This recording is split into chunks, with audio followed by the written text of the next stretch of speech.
Isang mapagpalang araw po sa inyong lahat. Celebrity Chika Time po muna tayo at may inihanda po akong chika para sa inyo. Tara po magchika na po tayo.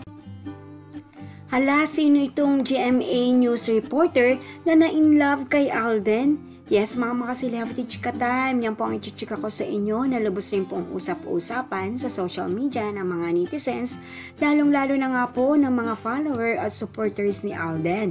Abay, sino nga ba itong GMA News anchor o reporter po na ito na talaga naman pong maka-Alden? Bago po tayo dumako riyan, nais ko po munang batiin mga team bahay, team abroad at mga seniors natin dyan. Shoutout po sa inyong lahat at happy Monday po.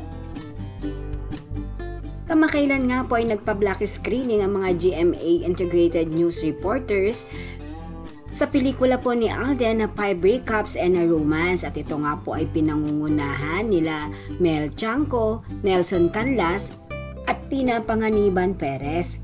Yes po, lahat po ng mga legendary GMA News broadcaster ay talaga naman nga pong present at kasakasama po nilang nanood si Alden ng pelikula po nito. At dahil nga po riyan sa pelikula ni Alden na yan, ay meron na naman nga pong GMA reporter na na-inlove sa kanya. Narito po at panoorin po natin ang short video clip po na ito. Ayaw naramdaman ko, siyempre na-inlove ulit kay Alden Richardson, no? Natapos na nga ako dun ngayon na naman, meron na naman. Pero seriously speaking, parang inlove sila sa isa't isa. Tapos mamayang konti, hindi na naman. Tapos, in-love na naman. Pero kailangan panoorin nila to understand what I mean. Sakit.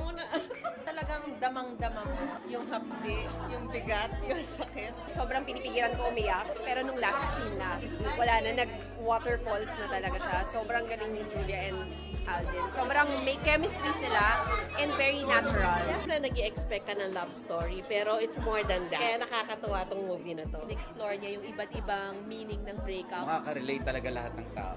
Kasi I'm sure at some point in their lives may nangyaring ganito. Whether in love ka or kung dumadaan sa breakup, feeling ko makaka-relate ka sa maski isang scene dito. I didn't see Alden, I didn't see Julia, I saw just two people who are in that moment.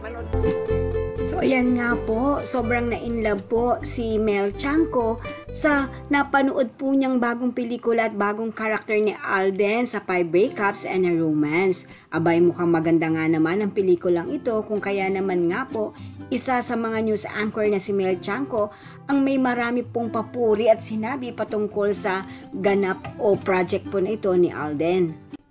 Yan po ang aking chika updates for today. Salamat po sa inyong panonood. Huwag po kalimutang mag-subscribe. Pwede po mag-comment sa ibaba. Basta't wag lamang po harsh o nakakasakit sa isa't isa. Salamat po muli. Spread love, not hate.